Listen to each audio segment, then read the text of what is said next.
दिनांक 6 जून 1969 शुक्रवार स्थान गिरावट नवरात्रम भावगीता रात्रिकालीन दैनिक प्रवचन।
मनुष्य यदि चाहे तो दिन भर भगवान के दर्शन कर सकता है, दिन भर भगवान को प्रणाम कर सकता है, दिन भर भगवान का पूजन कर सकता है।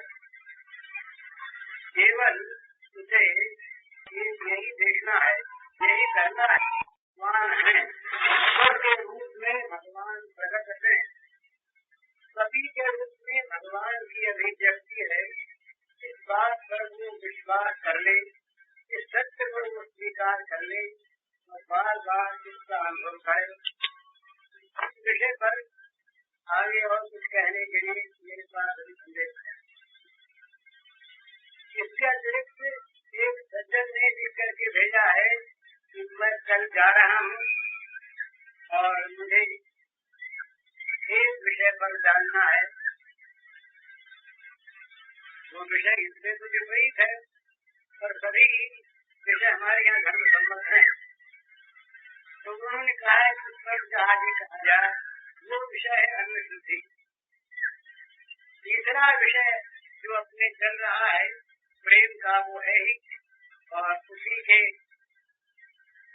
भाव का एक बड़ा सुंदर पद दो पद्यों में गाया है, वो विषय है ही।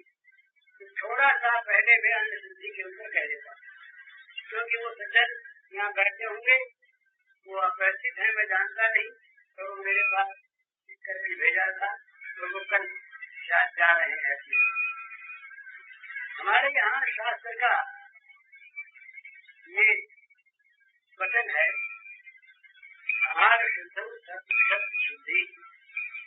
आहार की शुद्धि से ही, भोजन की शुद्धि से ही अंतःकरण की शुद्धि होती है। वास्तव में ये विषय छोटा नहीं है, क्योंकि सभी लोग हम भोजन करते हैं, सभी आहार करते हैं। आहार के बिना काम चलता नहीं, तो आहार की शुद्धि को समझ लेना बहुत आवश्यक है। तो आहार की शुद्धि के संक्षेप में कई स्वरूप हैं, कई लक्षण हैं, थोड़ा थोड़ा सा उन पर समझ लें। सबसे पहली बात है द्रव्य की शुद्धि। सबसे पहली बात, पिता भीष्म धर्म पर पड़े हुए धर्म का उपदेश कर रहे। पांडव सब बैठे, बड़े बड़े ऋषि मुनि बैठे, भगवान श्याम सुंदर बैठे, रानियां बैठी, द्रौपदी देवी बैठी। तो इसके उपदेश को सुनते हुए द्रौपदी जी को जरा हंसी आ गई। जब द्रौपदी जी को हंसी आई तो भीष्म देव की, पिता में भीष्म की नजर उनकी तरफ चली गई। तो उन्होंने सोचा कि द्रौपदी हंसी क्यों? तो पूछने लगे, बेटी तुमको हंसी क्यों आ गई? अप्रासंगिक हंसी क्यों आ गई? तो द्रौपदी समझा गई। दादाजी ने देख लिया, बोले महाराज ऐसे ही, फिर भी तुम सत्य बताओ। तो उसने कहा कि मेरा अपराध क्षमा हो, आप धर्म का बड़ा सुंदर उपदेश कर रहे हैं, पर मेरे मन में एक जिज्ञासा पैदा हो गई, ये धर्म आपने अब सीखा है या पहले का सीखा हुआ था?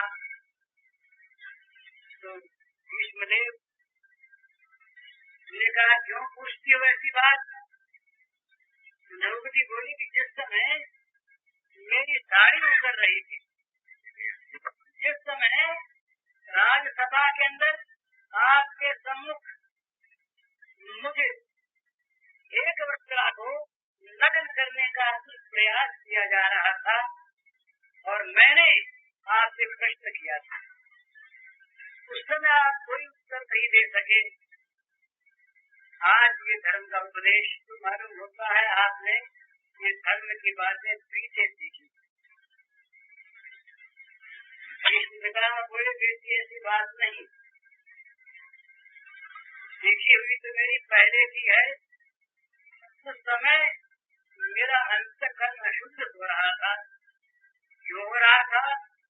दुर्योधन का अन्यायोपार्जित अन्न में खा था। पांडवों का स्वत्व छीन कर दुर्योधन राज्य कर रहा, पराया हक मारकर, और पराये हक मारने वाले के शरीर से मेरे भोजन की व्यवस्था होती थी। उस दूषित अन्न ने मेरे अंतःकरण को मलिन कर दिया। मैं इस बात पर निश्चय नहीं कर सका कि धर्म क्या। ये भीष्म के बाद, हम लोगों के बात छोड़िए, जिस भीष्म को भगवान श्री कृष्ण ने धर्म का सूर्य कहा है, धर्म का सूर्य अस्त हुआ जा रहा है, उसे प्रकाश लेना हो ले लो। अन्न की अशुद्धि में सबसे पहली अशुद्धि है धर्म की अशुद्धि। जिस प्रकार की कमाई का अन्न होगा, अगर चोरी की कमाई का अन्न है, एक कथा आती है, एक राजा के यहाँ एक महात्मा जाया करते। एक दिन वो गए और वहाँ उन्होंने भिक्षा ली। भिक्षा करके वो अपना आराम कर रहे थे। हमेशा आने वाले बड़े ऊंचे महात्मा, उनके संबंध में किसी के मन में कोई शंका थी है, अकेले आराम कर रहे। एक हार ढका हुआ था सूखी पर। महाराज के मन में हार चुरा लेने की बात पैदा हुई। उन्होंने हार उठा लिया और अपनी छोटी सी झोली में डाल दिया। चले गए लेकर, पीछे से खोज हुई, हार नहीं। तो सन्यासी बाबा पर कौन संदेह करता? रोज आने वाले विरक्त महात्मा पैसे का स्पर्श नहीं करते, कर्म का स्पर्श नहीं करते। इस प्रकार के महात्मा के संबंध में तो कोई कल्पना नहीं। चाहे नौकर चाकरों को पूछा जाने लगा, अब किसी ने लिया हो तो बताए। खो गया, हार खो गया। तीसरे दिन महात्मा के मन में ये विचार आया कि तू तो हाथ चुरा के ले आया और पता नहीं वहाँ बेचारे गरीब नौकरों पर क्या बीतती होगी। चलो हार लेकर बाबा जी राजमहल में पहुँचे। राजा के पास गए, राजा ने प्रणाम किया। महाराज जी बड़े हमेशा से गए, अब मुझे तो सत्संग की बात, हारवार की कौन बात है? उन्होंने स्वयं कहा, भैया मैं हार ले गया था, ये हार देने आया हूँ। अब तो बड़े आश्चर्यचकित, ये हार क्यों ले गए थे? तो बाबा जी आप हार क्यों ले गए थे? बोले मैं चुरा कर ले गया। अभी और भी आश्चर्य के बाद, हार ले गया और चुरा कर ले गया, और फिर चोर देने क्यों आ गए, लौटाने क्यों आ गए? ये और आश्चर्य की बात।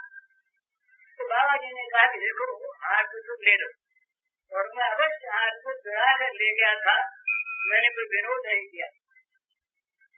ये बताओ, उस दिन मैंने भिक्षा की थी, वो भिक्षा का अन्न कहाँ से आया था? तो पता लगाकर एक चोर था स्वर्णकार, उस चोर के यहाँ किसी प्रकार से पूछी गई थी। उस चोर के यहाँ से चावल और गेहूं आए थे। वो चावल और गेहूं उसके आहार में दिन का भोजन बना था जोड़ के यहाँ से आए हुए गेहूं चावल से। तो ये बात बताई गई तो सन्यासी बाबा ने कहा ठीक है, उस अन्न ने तुम्हारे उस अन्न ने मेरी बुद्धि को दूषित कर दिया। मेरी बुद्धि इतनी मलिन हो गई कि मैं सिर्फ सन्यासी मेरे मन में चोरी की बात आ गई। तो जिस प्रकार का अन्न होता है उस प्रकार की बुद्धि होती है। आहार शुद्ध सत्व सिद्धि अपने यहाँ ये नियम। तो ये चीज आजकल तो बड़ी बेघर हो गई। किसका आहार शुद्ध माना जाए? ये बिल्कुल सत्य है कि चोरी से बचे हुए लोग आजकल खोजने से मिलते हैं। पहले चोरी करने वाले खोजने से मिलते थे। इस देश में राजा ने कहा महाराज हमारे यहाँ भोजन चोरी करते, हमारे यहाँ पर चोर नहीं। ये किसी दूसरे की चीज पर मन चला लेना वहाँ के लोगों की आदत से नहीं था, उनकी दृष्टि में कल्पना में नहीं था। उस देश में आज भोजन पर ऐसे लोग प्राप्त होंगे जो चोर नहीं। कारण क्या है? राजनीति भी है, वर्तमान युग भी है, आवश्यकता भी है, हमारी बेहद खर्चीली जीवन की स्थिति भी है और ये पाश्चात्य हवा भी है, सब कुछ है। हमारे मन से ग्लानि निकल गई। कोई खुले चोर है, कोई छिपे चोर है, कोई छोटे चोर है, कोई बड़े चोर है। अपने अपने छाती पर हाथ धर करके सब लोग इस बात को देख लें कि दूसरे का हक हम लोग मारते हैं या नहीं। अगर दूसरे का हक हम मारते हैं और मार करके हम चाहे अपने को धर्मात्मा माने तो चाहे आज अर्थयुग होने के कारण से समाज में हम परम सम्मानित माने जाएं, चाहे अधिकार का युग होने से बहुत बड़े मंत्री मिनिस्टर सम्मान्य पदाधिकारी माने जाएं, पर वास्तव में हम वही हैं, हम वैसे ही हैं जैसा हमारा अंतर है। श्रद्धा मयोयम पुरुषो यो यद्धा स एव सः। जैसा हमारा अंतकरण वैसे हम। तो सबसे पहली बात तो यह जहाँ तक बने वर्षापहरण, दूसरे के वस्त्र को लेने का प्रयास तो करे नहीं, कल्पना भी न करे, जो जितना बचना चाहे। ये दूसरी बात है कि डकैत से बचने के लिए कोई यदि मिथ्या भाषण करे, मिथ्या भाषण तो अपराध नहीं है, वो चोरी ही है, तो उस समय नीतिकार ऐसा मान लेते कि भाई डकैत से बचने के लिए और वो वहाँ पर इसका आश्रय लेता है, तो वो आजकल तो सरकार भी डकैत है, कहने में तो हर्ज नहीं है। तो डकैती से बचने के लिए ठीक डकैती मानकर बेईमानी करके नहीं, तू अपना अपना सोच ले, पर कहने के बाद इतनी है केवल कि दूसरे के हक का किसी प्रकार से अन्य वो जरा सा भी कण अपने जीवन में अपने घर में न आने दे, वो अन्न शुद्ध रहेगा। ये एक बात, अन्न शुद्धि की एक बात संक्षेप में कहनी। दूसरी बात अन्न शुद्धि की है, अन्न वो राजस है, राजस है या सात्विक है। अन्न कैसा है? अगर अन्न सात्विक है तो सात्विकी बुद्धि पैदा करने वाला होगा, राजस है तो राजसी बुद्धि लोग आरंभ धर्मनाम प्रिया, ये सब दोष पैदा होंगे। यदि तामसी है तो तमोगुण के कार्य हमारे जीवन में उत्पन्न हो जाएंगे, बढ़ने लगेंगे। तमोगुणी अन्न में, सत्वगुणी अन्न में, रजोगुणी अन्न में कई भेद है, जात से, गुणों से, व्यवहार से। अब किसी का जूठा खा लिया, आज का जूठा खाने के रिवाज चल पड़े। ये हमारे लड़के जो आज करते हैं वो तो अधिकांश में मुंह में अंगुली दिए बिना तो ग्रास खाते नहीं। फल भी खाना होगा तो मुंह में अंगुली देने जिससे थूक लग जाए, और उसी को सब लोग खाते। आजकल चलिए हमारे यहाँ एक दावत एक बार हमारे यहाँ एक कलेक्टर का ट्रांसफर हुआ। वो हमारे मित्र थे, बड़े अच्छे आदमी थे, तो उनके विदाई में दावत दी गई थी टाउन हॉल में। तो टाउन हॉल में बाहर, टाउन हॉल वाला छोटा है, बाहर मैदान में कुर्सियां और बेंचें लगाई गई थी, पर बारिश हो गई। तो अंदर हॉल में प्रबंध हुआ, तो अंदर हॉल में प्रबंध हुआ, तो वहाँ पर टेबल सजा दी गई, तो टेबल पर खाने के सामान सब रख दिए गए और कैंची, छुरी, कांटे, चम्मच ये रख दिए गए। तो कुर्सी वुर्सी कोई थी नहीं। तो मैं उस समय तक मूर्ख था, जानता नहीं था इस नई पद्धति को। मैंने कहा भाई कुर्सियां नहीं तो लोग बैठेंगे कहाँ? तो हमारे मित्र थे जाहिद अली साहब, मियाँ थे हमारे, हमसे बड़ा प्रेम करते थे। मैंने उनसे पूछा कि कुर्सी नहीं है तो लोग बैठेंगे कहाँ? तो मुझसे बोले भाई जी आप कौन से युग की बात कहते हैं? मैंने कहा कैसे? बोले ये तो इसका नाम है बफे पार्टी। यहाँ ये आजकल नई निकली है, तो आपको बहुत जल्दी, तो बोले उसमें कई फायदे हैं।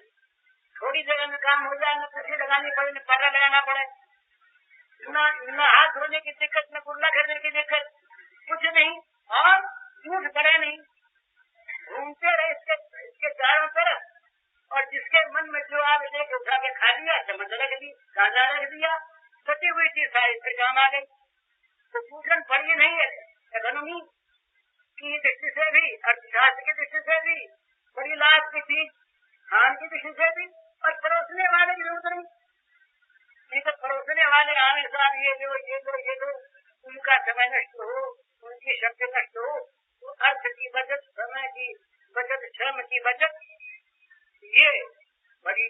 अब तो मैं उसका नाम रखा पशुआचार। जैसे पशु लोग घूमते हुए घास चलते हैं ना, हमारे एक शादी थी अभी कुछ दिनों पहले, हमारे गोरखपुर में, वो हमारे मित्र थे उनका, तो उनके यहाँ ये पार्टी थे, तो हमको बुलाया था। हम गए, मैंने की खाता वाता तो नहीं कहीं पर भी, बड़ा भूख मंडूक हूँ, तो खाता तो नहीं जानते थे, पर मैंने उनसे कहा, वो मेरे जान पहचान की, उन्होंने कहा कि ये पशुआचार तुमने क्यों दिया करने? जैन थे, बड़े अच्छे थे। उन्होंने कहा कि हम क्या करें, हमारे समझी की एरिया क्या रही, ये तो वही बात होनी चाहिए आजकल उसमें शोभा।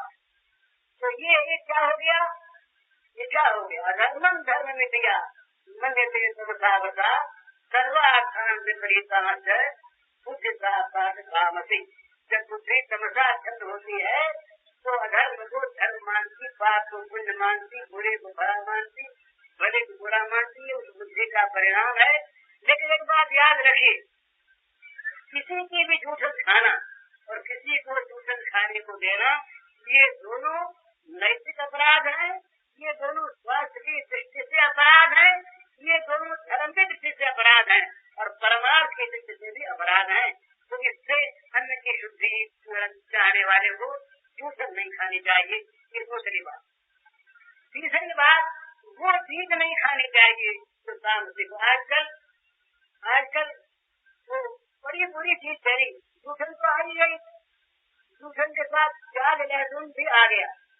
प्याज लहसुन को वो चाहे आयुर्वेद में कहीं पर वो तो शिक्षा में भी गुण होते हैं। आजकल एक समूह चिकित्सा चली, समूह चिकित्सा, वो उसका साहित्य निकला है, मेरे पास अभी आया है, क्या उसका अनुवाद था मेरे पास। तो मूत्र में भी, अपने मूत्र में भी कोई न कोई गुण तो होता ही है, पर वो चीज तो बहुत तामस है, तो मोगुनी बुद्धि तो होगी ही। तो इसलिए आजकल ये प्याज लहसुन तो आया, तो आया, जूठन आई, सब आई, घर घर में अंडे आ रहे, और अंडे के साथ साथ शराब आ रही। ये मैं बहुत समझी हुई, जानी हुई बात कहता हूँ। भावघरों में अभी संख्या की दृष्टि से परसेंटेज बहुत कम है, तो जो अगवा लोग हैं, अगवा लोग जो समाज के अग्रणी हैं, जो नेता, विद्वान और सबके सरदार माने जाते हैं, उनके घरों में प्रायः ये चीज आ गई है, आ रही है। और होटलों में जिनमें मांस राधा जाता है, उन्हीं होटलों निरामित मोती देकर जाते हैं। अभी अभी एक डॉक्टर चक्रवर्ती हैं, वो मेरे मित्र बंगाली, वो गए कलकत्ते, उन्होंने आकर के मुझे बात सुनाया कि होटल में मैं बैठा था, बंगाली महाराज मैं बैठा था, वहाँ पर होटल में 5-6 औरतें आई। औरतें आ करके वो पंजाबी देश में थी, तो बैठ गई और बैठ करके उन्होंने मीट मांगा, मांस मांगा, मांस आ गया डिशों में। फिर वो बोलने लगे मारवाड़ी में। सब में समझा दिए तुम मारवाड़ी औरतें हैं। तो मारवाड़ी औरतों के लिए होटल में जाकर मांग कर मांस खाना, ये वास्तव में बड़े पतन की चीज है। पर आ गई तो आहार जब इस प्रकार से अशुद्ध होगा तो बुद्धि शुद्ध रहेगी कैसे, फिर काम शुद्ध होगा कैसे। लोग चाहते सुख मिले, शांति मिले। अरे सुख शांति तो तुम्हारा भोजन ही दूषित है, जिससे मन बनता है तो होगा काम। तो ये भोजन की एक अशुद्धि, तो एक अशुद्धि। और हम किसके यहाँ खाने जाए, बड़ी सुंदर चीज देखने की, वो खिलाने वाला हमको किस भाव से खिलाता है। आफत मान के खिलाता है, भार मान के खिलाता है, प्रेम से खिलाता है, सभ्यता को मान के खिलाता है, भय से खिलाता है, मन में किसी कामना को लेकर खिलाता है, हिंसा को लेकर खिलाता है। ये उसके अलग अलग फल होते हैं। जहर किया जरा सा, हिंसा को लेकर खिलाया, कामना को लेकर खिलाया, महाराज के हमारे यहाँ जीव जान और हमको हमारे में जीत हो जाए, ये कामना को लेकर खिलाया। भाई क्या करें, आ गया घर पर, खिलाना ही पड़ेगा, है तो आफत। तो खाने वाले की आफत होगी, बड़ा सच्ची बात है। उसके पेट में दर्द होगा, उसके पेट में व्याधि हो जाएगी, उस से कोई संदेह की बात नहीं है। और जो कामना से खिलाने वाले के जो खाएगा, उसके मन में उस काम की जागृति होगी। ये घटना भी मेरी सुनी हुई है, बहुत लंबा हो जाएगा, इसलिए मैं नहीं कहता। अगर कोई बुरी कामना से खिलाया होगा तो उस प्रकार की भावना खाने वाले के मन में पैदा होगी। बुढ़िया समय एक कथा सुनाई, वो सबने कहने की नहीं है, लेकिन एक आदमी ने किसी काम पुत्र की उत्पत्ति की भावना से ये महाराज जी हमारे घर में थी तो हमारे पुत्र हो जाए, पुत्र नहीं था। दूसरे दिन रात को महात्मा जी के स्खलन हो गया पुत्र। महात्मा जी बड़े, उन्होंने कहा कि क्या हुआ, तो पता लगा, उससे पूछा गया कि तुम्हारे हमको भोजन करने से क्या वासना थी, बड़ी वासना थी। यहाँ तो ऐसे पड़ता खाने का, जिस टेबल पर आप बैठ के खाते हैं, जिस चौकी पर, तो वो जिस स्थान पर, उस स्थान में अगर हिंसा होती हो, उस स्थान में अगर विकार होता हो, उस स्थान में अगर चोरी होती हो, तो आपके अन्न में वो दूषित भाव आ जाएंगे। स्थान का असर। ये रणधीर जो है, ये आनंद स्वामी के पुत्र मिलाप के संपादक, ये जेल में थे और इनको फांसी की सजा हो गई थी, फिर छूट गए मृत्युंजय के साथ गुजार खना थी। तो वो फिर जेल में थे तो एक कोठरी में रखे गए। उस दिन रात को इनको सपना आया, जेल में थे, ये गांव में है, छोटा सा घर है, और ये अंदर जा करके अपनी माँ के केश पकड़ कर और घसीट के बाहर ले आए हैं और छुरा उनको भोंक दिया। ये सपना आया तो रणधीर कांप उठे, क्या हो गया, सोचा जी आप फिर सोचे में सपना आया। तो इनको चैन नहीं पड़ी तो फिर ये कहते रहे कि सवेरे उस समय जेलर आए, उन्होंने पूछा कि आज रणधीर जी क्यों आप बेचैन थे। बोले ये सपना है। बोले आपको सपना आया? बोले हाँ सपना है।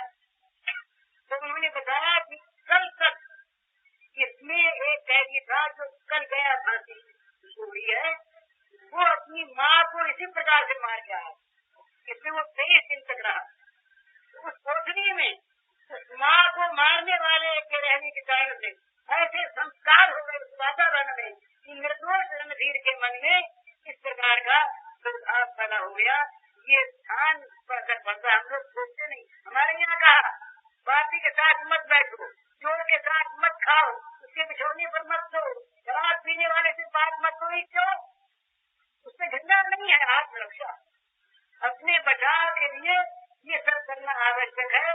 तो अन्न की शुद्धि में ये आवश्यक है कि खिलाने वाला भगवान कृष्ण ने दुर्योधन के यहाँ राजसूय यज्ञ में उसमें दूध बनता, सारी बातचीत हो चुकी, पकड़ने की बातचीत हुई, श्री कृष्ण को उन्होंने विराट रूप दिखाया, सब हो चुका। फिर उसके अगले दुर्योधन का महाराज भोजन को बता बता थी। तो दुर्योधन ने कहा, श्री कृष्ण बोले नहीं भोजन तो इच्छा नहीं जाएंगे, फिर क्यों नहीं जाएंगे। अब वो राजा है, उसके मन में आया कि ये ऐसा है मैं नहीं जाऊंगा, तो क्या इससे छोटा हूँ मैं राज्य में।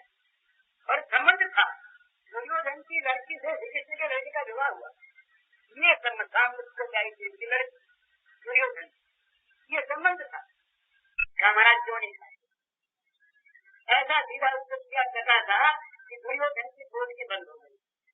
उन्होंने कहा खाना दो तरह से होता है, या तो प्रेम से प्रीति से भोजन होता है, घर में जो मिले तो खा लिया, मजे में खा लिया, और या भूखों मरे कोई तो जो मिले तो खा गए। तो प्रीति आत्मा नहीं और भूख में नहीं मरता, इसलिए नहीं खाता। इसका कोई उत्तर नहीं था दुर्योधन के पास। और फिर सीधे पहुंचे विदुर के पास। वो अन्न जो था तो दुर्योधन खिला रहे इसलिए कि हम राजा हैं, हमारी इज्जत है इसलिए हम खिला रहे हैं, नहीं इसको खिलाना तो फालतू है, व्यर्थ होना है, उसके तुमने नहीं खाया। तो इस प्रकार से भोजन वही करे।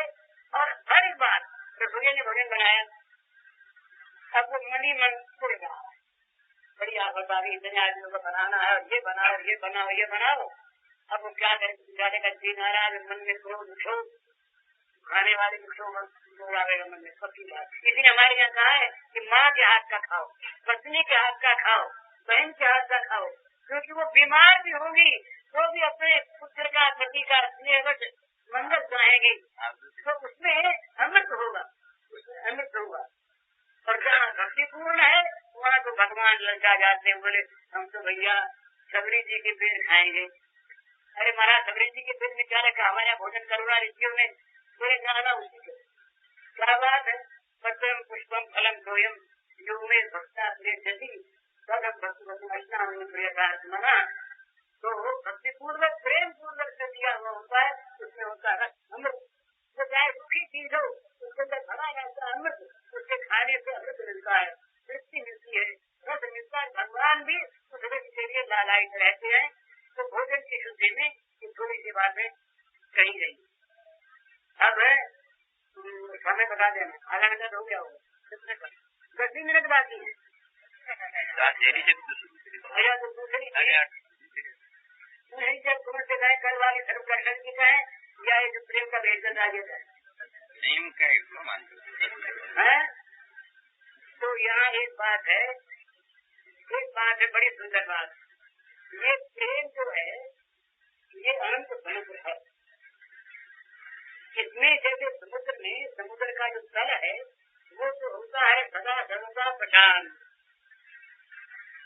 तो जो समुद्र कभी उच्छलित न हो, जो समुद्र तरंग रहित हो, जिसमें लहरियां न उठती हो, वो समुद्र सौंदर्य विहीन है, उसमें कोई सौंदर्य नहीं। तो समुद्र का सौंदर्य है उन लहरियों में, उन तरंगों में, उन अनंत अनंत भाव तरंगों में प्रेम का सौंदर्य। तो जहाँ प्रेम है वहाँ शांतानंद नहीं है, वो छलितानंद, वो नाचने वाला आनंद है। तो उसकी विचित्र तरंगें होती है। उन सारी तरंगों में भाव एक ही है। तो कल अपनी बात हुई थी, प्रेमी और प्रेमास्पद एक दूसरे के रस और आश्रय होते हैं, वो अलग बात है। लेकिन बात यह है कि प्रेमी के अंदर केवल समर्पण है।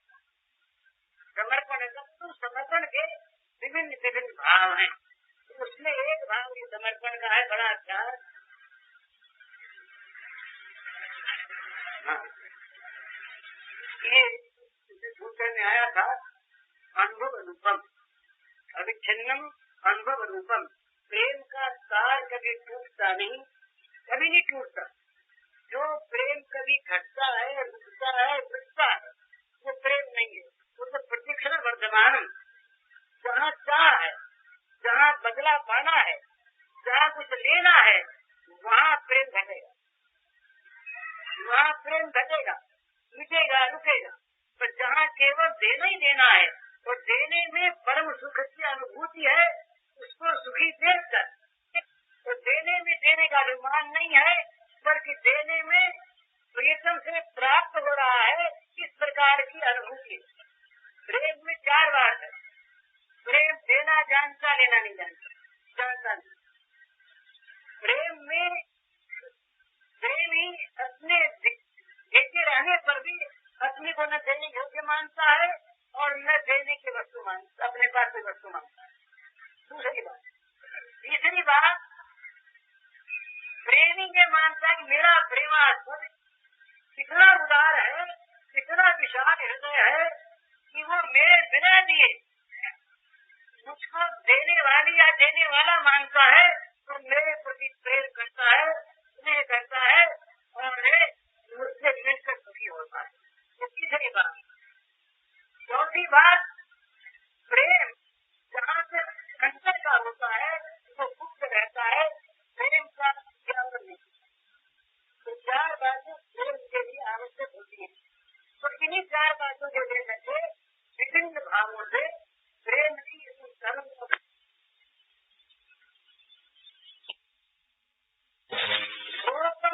नहीं कही दे एक बात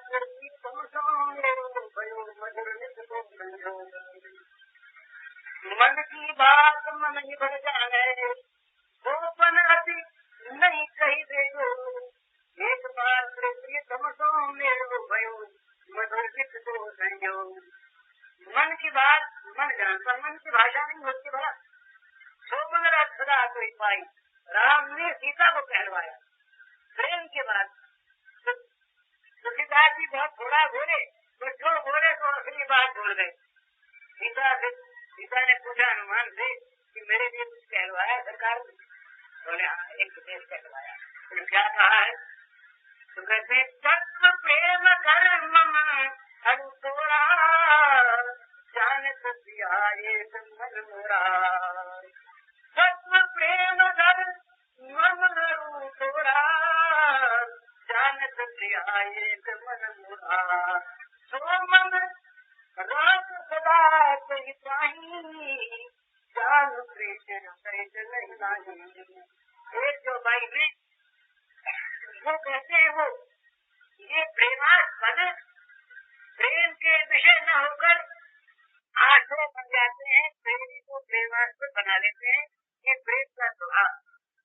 तो सीता की पत्नी कैसी है? सीते तेरे और मेरे प्रेम के तत्व को जानता है केवल मेरा मन, जानता है भला, दूसरे का मतलब जानता ही नहीं, जानता ही नहीं। जानता केवल मेरा मन, तो मेरी वाणी कह नहीं सकती, वाणी कह सकती बड़ी सुंदर बात, वो मन मेरे पास है। मंगल हाथ सदा तो हिताही, जो इस प्रेम के तत्व का ज्ञाता मन है वो निरंतर रहता है तेरे पास। तो समझ ले क्या है?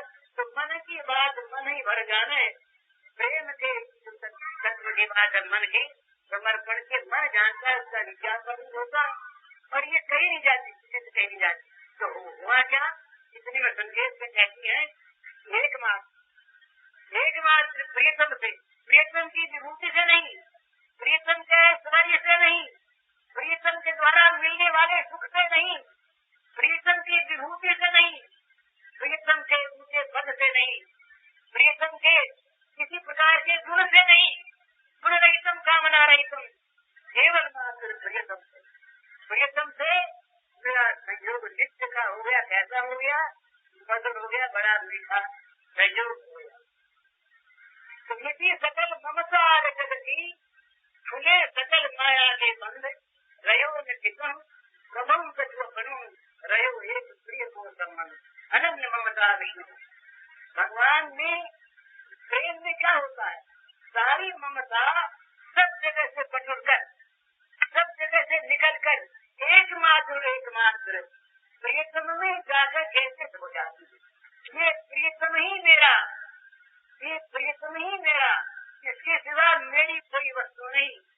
तो मिट्टी सकल ममता आगे जगती, आगे जगती लोक परलोक की भोग मोक्ष मोक्ष की भी ममता होती है, मोक्ष में गए तो सारी ममता मिट गई तो क्या हो गया, सारे बंधन टूट गए। मने के बंधन हम बंधन क्या है संसार में, हम सब लोग बंधे हुए कैसे हैं, एक ममता के बंधन से। ममता का बंधन आज खोल दीजिए, सब स्वतंत्र है। फिर किसी विषय के गुलाम नहीं, किसी भोग के गुलाम नहीं, किसी प्राणी पदार्थ के गुलाम नहीं, गुलामी सारी के सारी ममता की। तो मिट्टी सकल ममता की खुले सकल माया के बंध, बस सारे माया के बंधन टूट गए। केवल एकमात्र प्रीतम से ममता रह गई, कहीं ममता रही नहीं। तो जहाँ ममता नहीं रही वहाँ प्रियता कहाँ है, जगत नहीं, जगत से मतलब ही नहीं है। केवल प्रियतम से संबंध है, और प्रियतम से क्या संबंध है, प्रिय संबंध, और कोई संबंध नहीं।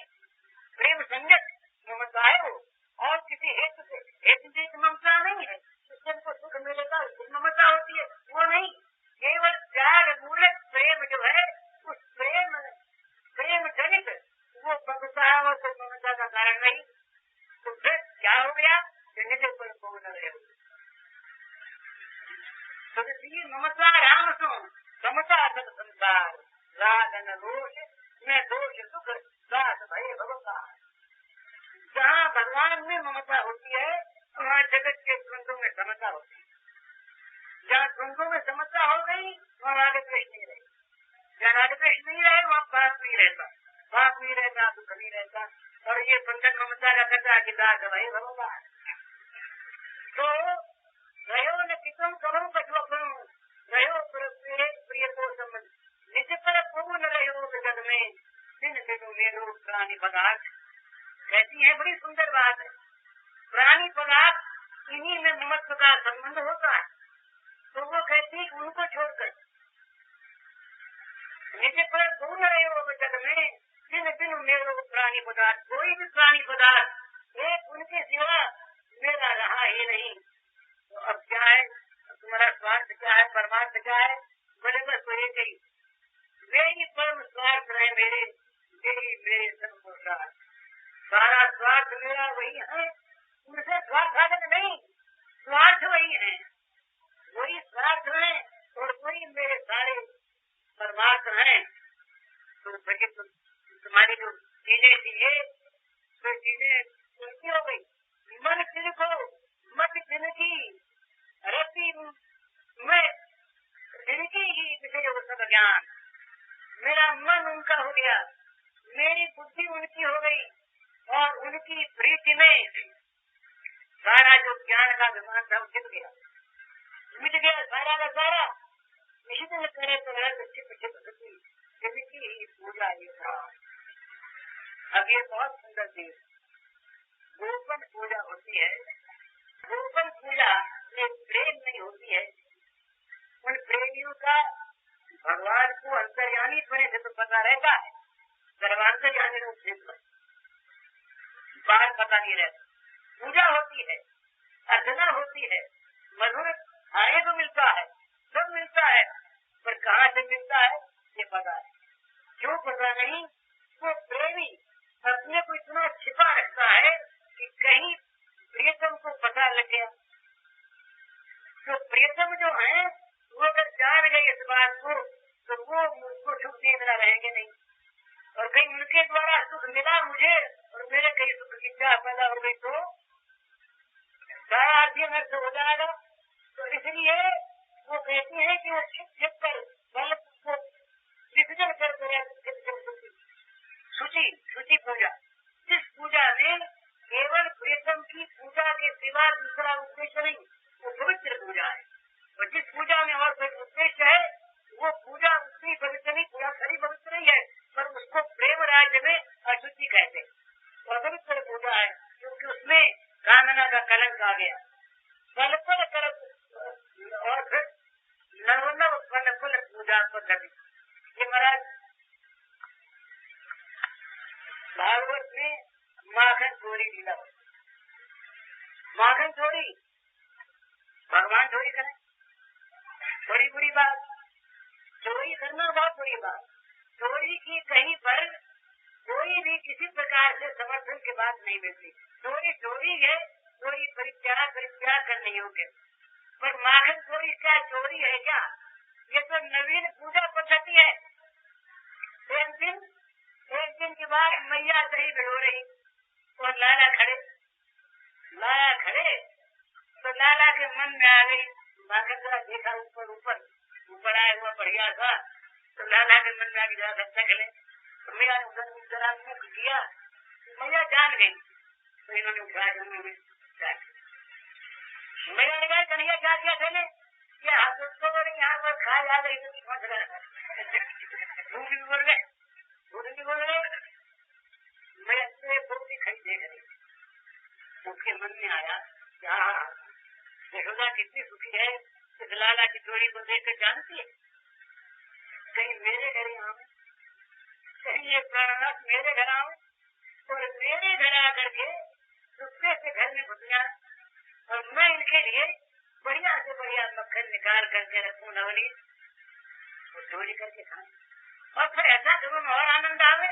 जरा ठीके पर हटिया उसके बटकिया पर और ठीका इतना ऊंचा न हो जाए इनका हाथ न पहुंच सके, खिलाड़ी के लिए रखना है और जरा सा ऊंचा हो तो फिर और मौज आवे कि अपने किसी सखा के कंधे पर चढ़ गई और उतारने तो इनकी सीख पहुंचा हाड़ी में छेद करने के लिए। ऐसा ऊंचा हो, ज्यादा ऊंचा नहीं।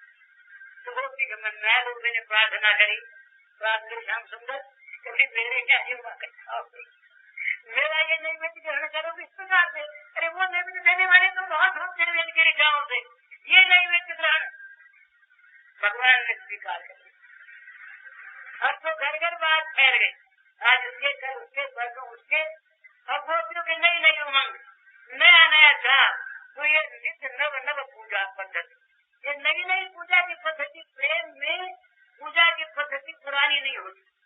यहाँ तो नित्य नया भाव, नित्य नया उत्साह, नित्य नया विश्वास, नित्य नया रूप सौंदर्य, नित्य नया माधुर्य, नित्य नई प्रेम की वृद्धि प्रतिक्षण वर्तमान। तो यहाँ पर तो नई नई चीज, तो नित्य नव नव पूजा पद्धति और कल पर नव नव रसास्वाद। हमारा जगत का कितना रस है ना, ये फीका हो जाता। मीठी खाने की बड़ी इच्छा, जलेबी खाएंगे वो खाएंगे और चाहे थोड़ा सा ज्यादा मीठा खाने मीठा चटपटी चिट्ठी खिलाओ, मीठे से पकड़ गए। ये मीठा बड़ा आश्चर्यजनक मीठा, ये खाते जाओ और मन और ज्यादा लग जाता जाए, इस मीठे से कभी मन भरे ही नहीं, ऐसा मीठा आस्वादन। तो ये तो भगवान के जो प्रेम का रसास्वादन है, ये बड़ा मीठा रसास्वादन होता है। इस आस्वादन केवल प्रेमी की बात नहीं, चक्रे अरे बिना मन वाले ने मन बना लिया, क्यों बना लिया?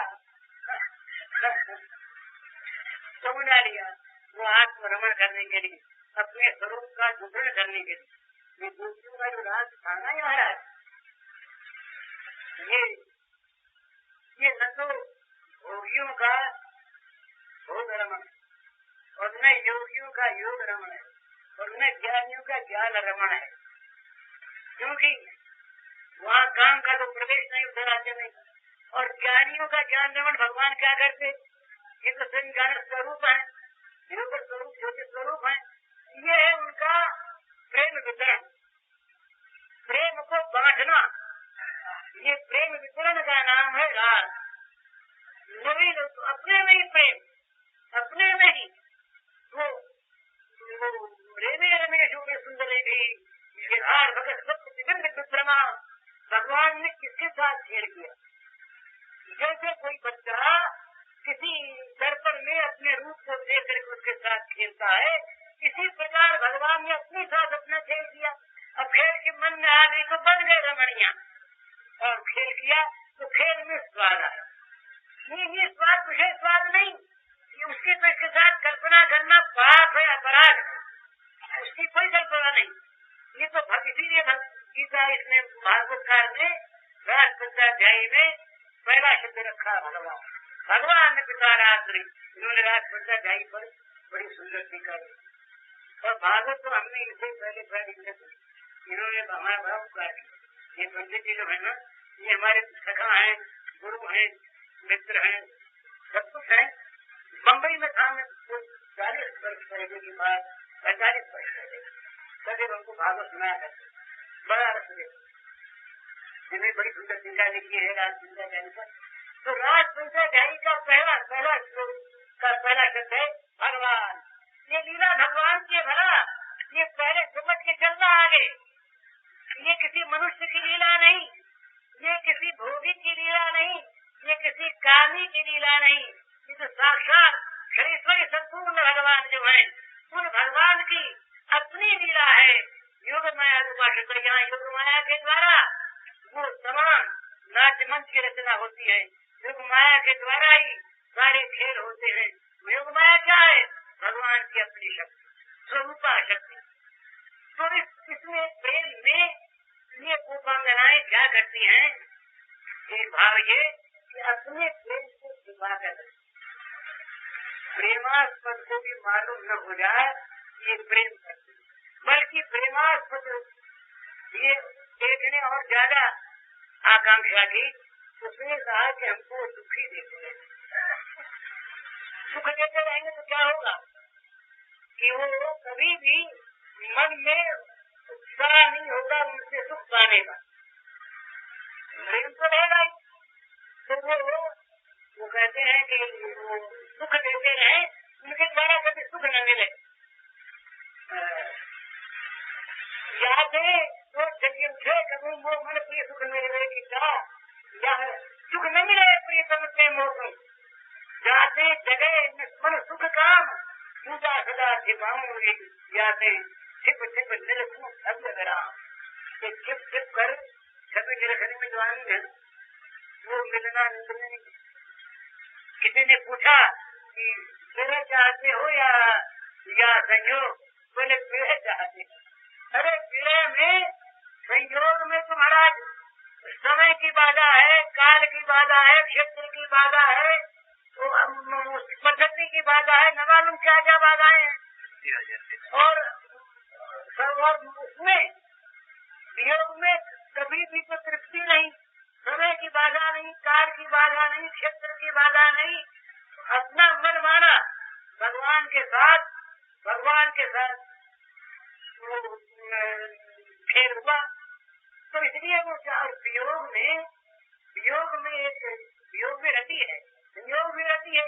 ये वियोग की जो रति होती है ना, ये रति विशेष आकांक्षणीय होती है, पर वियोग रहता नहीं, क्योंकि ये वियोग ऐसा होता है, वियोग में नित्य संयोग और संयोग में नित्य वियोग, ये प्रेम की परिभाषा है।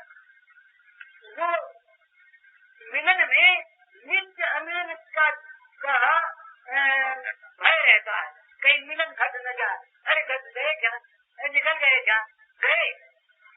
तो वहाँ मिलन में नित्य मिलन की आकांक्षा और अमिलन का भय ये रहता है। और मिलन में, ये अमिलन में नित्य मिलन क्षण भर के लिए भी वियोग होता ही नहीं, भरते नहीं। वो प्रीति का समुद्र उमड़ा रहता है, वो प्रीति की रसधारा है, वो नित्य प्रवाहित रहती है प्रीतम समुद्र की तरफ, नित्य नित्य प्रवाहित और नित्य नित्य मधुर मधुर आस्वाद मिलते हैं। तो ये छिपा करके चुप चुप ये राधा जी की ऐसी कुंज लीला की बातें हैं, सब बातें न तो जानते। अनंत है, कौन जाने अनंत की लीला को? अनंत भी नहीं जानता। बोले राम सतही नाम गुण गाय, तो क्या राम क्या इतने अधर्वज्ञ हो गए कि नाम की महिमा नहीं जानते? ये राम की महिमा है, कि राम के नाम का इतना महात्मा है कि उसको जानने का प्रयास राम भी नहीं करते। कितना है अनंत है अनंत है। तो भगवान की और ये प्रेमियों की लीला अनंत कौन कहे? तो ऐसी लीला होती है। ये मंजरी भाव में ऐसा होता ही है, सखी भाव में भी, राधा जी में भी इस प्रकार की बातें होती है। कल कहेंगे। तो एक बात पूरी करने जरा सी, वो एक बार के बाद तो भगवान के भी और राधा जी के भी प्रेम वैचित्र होता। प्रेम वैचित्र माने पास में है और नहीं है, ऐसा ऐसा अनुभव हो जाए। तो श्री कृष्ण और राधा दोनों बैठे थे और श्री कृष्ण को प्रेम वैचित्र हो गया। तो राधा पुकारने लगे, उनके चेहरे के भाव और राधा उस समय उनके भावों को देख देख करके उनके भावों की वृद्धि के लिए विशेष प्रकार से चेष्टा करने लगी, छिप छिप कर देखने लगी। उस समय उनको पता नहीं है, वो छिप कर देखती है। इस प्रकार के बहुत से मधुर, बड़े पवित्र, बड़े उत्तम से उत्तम भाव होते हैं तो होते हो गए, जो इतिहास नहीं है। इतिहास तो है ही, ये कल्पना नहीं है, इतिहास तो ही सच्ची बात है। पर ये नित्य लीला है, नित्य संयोग है। तो ये भगवान की लीला हमें कहा तो जब हो तो भगवान नहीं मान, नहीं भगवान कंठ हो तो उनकी लीला कंठ हो, और भगवान और लीला की आदि सबसे है। अगर भगवान की कहीं आदि हो तो आदि हो, तो लीला अनादि है, लीला अनंत है, क्योंकि भगवान अनादि है, भगवान अनंत है। कभी कभी इस मध्य भूमि में भी वो धाम उतर आता है, तो वहाँ की सखियां उतर आती हैं, वहाँ के क्षेत्र में ऋषि मुनि भी, तो वो सब प्रेम लीला बड़ी पवित्र होती है। अब समय हो गया, घर देखे जाएगी। हरिओम।